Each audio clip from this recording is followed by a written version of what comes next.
Bonjour, alors bienvenue pour ce chapitre 2, la chimie des couleurs.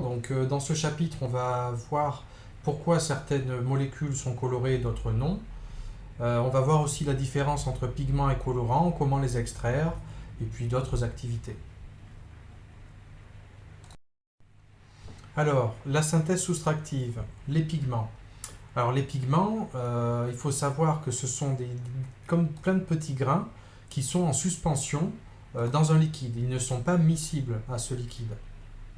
Donc c'est présent sous forme de poudre qu'on va mettre en suspension donc, dans un solvant et ensuite on va répandre cette substance sur de la matière, que ce soit des textiles ou pour faire de la peinture, et on va laisser s'évaporer tranquillement le solvant et les pigments vont donc rester sur le support et ça donnera un dessin ou une couleur. Donc il faut comprendre que les pigments vont absorber une partie des rayonnements visibles incidents. C'est pour ça qu'on parle de synthèse soustractive. Et le mélange des radiations restantes, celles qui vont être diffusées par les matériaux, donneront la couleur perçue. Alors les colorants maintenant, contrairement aux pigments, eux vont être solubles dans le milieu utilisé. Donc souvent c'est d'abord une poudre qu'on va mettre dans une solution, ils vont être complètement dissous et ces solutions, donc ici c'est des colorants alimentaires, vont être utilisés pour faire de la pâtisserie par exemple, ou des bonbons rigolos qui colorent la langue. Il faut comprendre que c'est toujours de la synthèse soustractive puisque ces substances colorées vont agir cette fois comme un filtre en absorbant une partie des radiations reçues et en transmettant les autres. Donc, je vous laisse le temps de regarder la diapo d'avant. Le vocabulaire est différent. Il y en a une qui transmet, une qui diffuse. Alors, les paramètres influençant la couleur. Donc ça, on l'a vu un petit peu en TP déjà, même beaucoup. Donc je vais aller assez vite. Le premier facteur qu'on a vu, c'était le pH d'une solution qui avait la capacité de faire varier la couleur de celle-ci. Donc notamment le jus de chou rouge, hein, qui constitue un bon indicateur de pH. On voit que selon l'acidité du milieu, la couleur du jus va changer. Ensuite, on avait vu l'influence du solvant également. Par exemple, ici, on a dissous dans une phase aqueuse du diode, on a rajouté de l'heptane, alors ça peut être du cyclohexane aussi, et en agitant, on constate que bien déjà le diode est plus soluble dans l'heptane puisqu'il a changé de phase. Bon, il y en a quand même un petit peu qui est resté en phase aqueuse puisque la solution aqueuse est toujours un peu jaune. Et l'heptane est violet parce qu'il contient du diode, alors qu'avant il était incolore. Donc c'est vraiment le diode qui a fait changer la couleur du solvant. Autre facteur un peu plus intuitif, c'est la concentration, hein, avec un petit peu de sirop de menthe ici. On constate que selon la concentration, une solution colorée aura une couleur plus ou moins intense. Autre exemple qu'on n'a pas vu en TP, c'est la variation de température. Par exemple, l'ocre rouge qui change de couleur lorsqu'on augmente la température.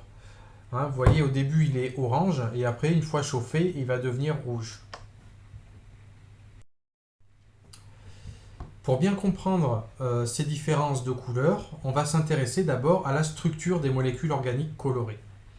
Donc, vous savez depuis le collège qu'une molécule organique est qualifiée d'organique puisqu'elle est constituée essentiellement d'atomes de carbone et d'atomes d'hydrogène. Ces atomes vont s'associer entre eux, former des liaisons covalentes et vont former des chaînes carbonées. Hein, la chaîne carbonée, c'est tout simplement l'enchaînement des atomes de carbone dans la molécule organique. Pour l'instant, j'ai parlé que de simples liaisons. Vous savez bien qu'il existe également les doubles liaisons, hein, par exemple entre carbones. Et ces doubles liaisons vont avoir une importance capitale pour bien comprendre pourquoi une molécule est colorée et pas l'autre. Je vais introduire la notion de double liaison conjuguée. Donc, la molécule, elle va être colorée si elle présente une alternance régulière de double liaison et de liaison simple. Il faut en particulier 7 alternances minimum pour qu'une molécule soit colorée. Donc l'alternance, c'est quoi? C'est en fait la présence d'une double liaison, puis une simple, puis une double, etc. etc. S'il y en a 7, la molécule sera colorée. Prenons l'exemple du carotène. Combien comptez-vous de doubles liaisons conjuguées ici? Vous pouvez mettre pause et réfléchir.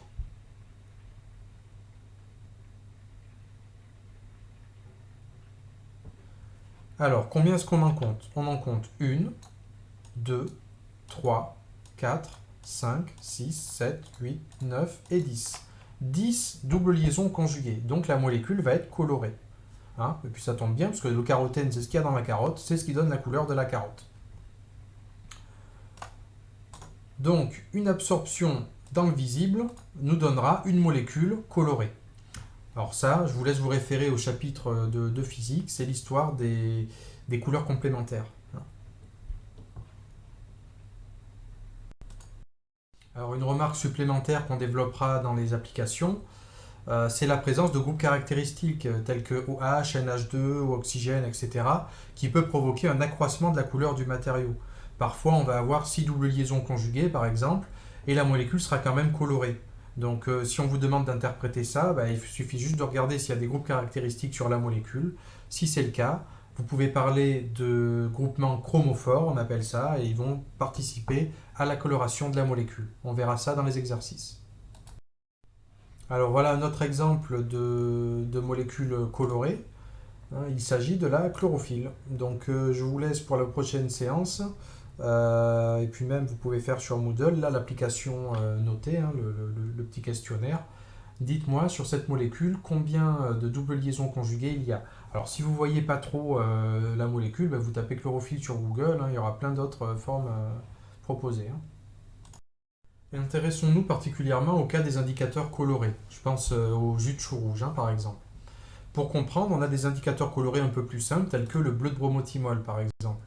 Sur ce schéma, vous pouvez voir que selon le pH, le bleu de bromothymol, il n'aura pas la même couleur. S'il est dans un pH plutôt acide, il va être jaune, puis vert en milieu autour du milieu neutre, et ensuite vers le milieu bien basique, il sera bleu.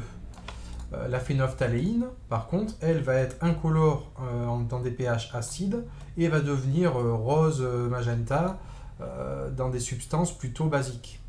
Donc en fait, ce qu'il faut comprendre, c'est que ces indicateurs colorés sont des substances acido-basiques. Ils n'ont pas la même forme selon s'ils sont dans une substance acide ou basique. Je vous laisse regarder les formes moléculaires proposées pour la phénophtaléine et le BBT, bleu de bromothymol. Essayez de trouver pour la prochaine séance les zones sur la molécule qui changent en fonction du pH. Pour résumer tout ça, on peut regarder ce schéma-là qui montre que si on place par exemple un indicateur coloré dans une solution plutôt basique, ce sera la couleur de la forme basique qui prédominera. Si on le met plutôt dans une solution acide, eh bien ce sera la couleur de la forme acide qui prédominera.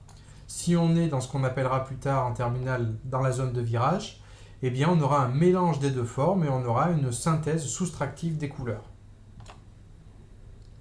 Donc le système conjugué change en fonction du pH de la solution. C'est ça que vous devez retenir en première S. Voilà, c'est la fin de ce chapitre. Bon courage, à la prochaine séance.